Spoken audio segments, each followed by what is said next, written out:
मैं समीक्षा कपूर और आप देख रहे हैं प्रलय टीवी।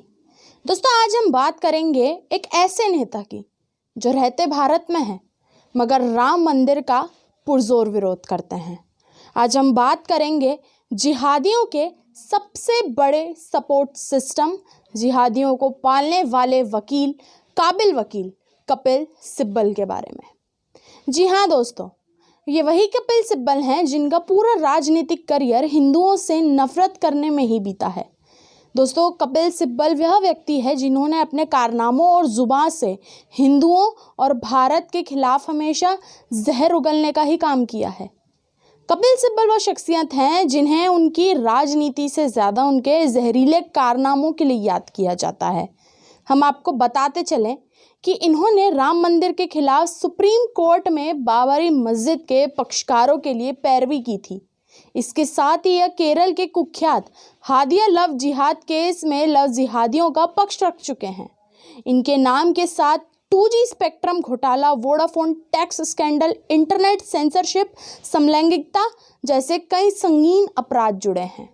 और तो और इन पर CAA के खिलाफ आंदोलन और कई शहरों में दंगे कराने वालों एक कथित आतंकवादी संगठन पीपल्स फ्रंट ऑफ इंडिया से पैसे लेने का भी आरोप है।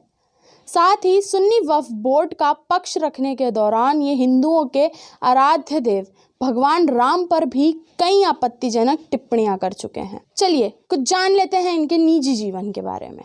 8 अगस्त 1948 को जालंधर में इनका जन्म हुआ। इनके पिता भारत पाकिस्तान बंटवारे के समय भारत आ गए थे। इनके पिता एक बेहतरीन वकील थे, इसीलिए उन्हें इंटरनेशनल बार एसोसिएशन ने लिविंग लेजेंड ऑफ लॉ की पदवी दी थी। कपिल सिब्बल ने शुरुआती पढ़ाई चंडीगढ़ से की। इसके बाद लॉ की पढ़ाई करने के लिए दिल्ली आए। यहाँ सेंट स्टीफन कॉलेज से उन्होंने इतिहास में BA ऑनर्स किया और फिर फैकल्टी ऑफ लॉ से LLB की। इसके बाद जब ये LLM करने के लिए हॉवर्ड जा रहे थे, इनकी शादी नीना से हो गई। 2000 में इनकी पत्नी की मौत हो गई थी। इसके बाद इन्होंने प्रोमिला से शादी कर ली।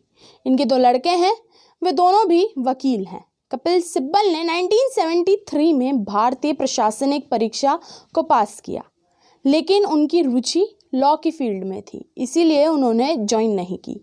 लीगल प्रैक्टिस करने की सोची।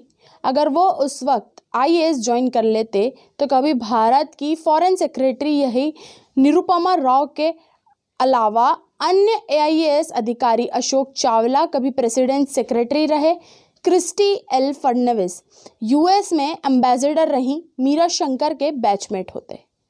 कपिल सिब्बल का कहना है कि वो प्रोफेशन से वकील और दुर्घटनावश पॉलिटिशियन हैं। सिब्बल 1989 और 1990 के बीच एडिशनल सॉलिसिटर जनरल थे। उन्होंने तब काफ़ी प्रसिद्धि मिली। तब सुप्रीम कोर्ट के जस्टिस V रामास्वामी के ऊपर महाभियोग का मामला संसद में चल रहा था। सिब्बल उन्हें डिफेंड करने के लिए कोर्ट पहुंचे थे। यही घटना सिब्बल की जिंदगी में माइलस्टोन साबित हुआ। 1994 में संसद में नजर आने वाले वो पहले वकील थे जिसने महाभियोग की कार्रवाई के दौरान सुप्रीम कोर्ट के न्यायाधीश का सफलतापूर्वक बचाव किया। उक्त महाभियोग प्रस्ताव 10 मई 1984 में बहस और मतदान के लिए दिल्ली विधानसभा में रखा गया। उस दिन दिल्ली विधानसभा में 401 सदस्य मौजूद थे, जिसमें से 196 ने महाभियोग के पक्ष में मतदान किया। विरोध में कोई मत नहीं पड़ा। सत्तारूढ़ कांग्रेस व सहयोगी दलों ने मतदान करने से परहेज किया। क्रमशः 3 बार 1995, 96 और 2001-2002 सुप्रीम कोर्ट बार एसोसिएशन के अध्यक्ष रहे। 2004 के आम चुनावों में कपिल सिब्बल ने भाजपा उम्मीदवार और टीवी कलाकार स्मृति ईरानी के खिलाफ चांदनी चौक निर्वाचन क्षेत्र से जीत दर्ज की और सांसद बने। साथ ही केंद्र विज्ञान प्रौद्योगिकी और भू विज्ञान मंत्री के रूप में प्रधानमंत्री मनमोहन सिंह के नेतृत्व वाले मंत्रिमंडल में शामिल किए गए। दूसरी बार 2009 में उन्होंने चांदनी चौक निर्वाचन क्षेत्र के भारतीय राष्ट्रीय कांग्रेस के उम्मीदवार के रूप में जीत दर्ज की। 2009 में वे एक बार फिर चांदनी चौक से चुनाव जीतकर ह्यूमन रिसोर्स एंड डेवलपमेंट विभाग के मंत्री बने।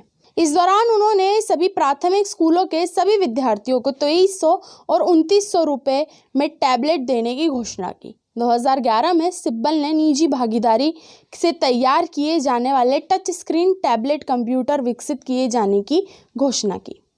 5 राज्यों के मुख्यमंत्री ने OLPC की पहल का समर्थन भी किया। कभी वे अपनी महंगाई को लेकर दिए गए अपने बयान 2 सब्जियां खाने से बड़ी महंगाई के चलते बदनाम हुए, तो कभी अन्ना हजारे तथा बाबा रामदेव के आंदोलन के समय भी काफ़ी चर्चा में रहे। कपिल सिब्बल के लिए ऐसा कहा जाता है कि वो पेशे से वकील हैं मगर एक्सीडेंटल पॉलिटिशियन हैं।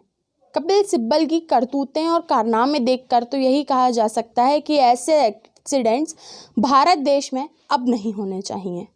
ये एक्सीडेंट सिर्फ और सिर्फ देश को भ्रष्टाचार और बर्बादी की ओर लेकर जा रहे हैं। धन्यवाद दोस्तों, देखते रहिए प्रलय टीवी।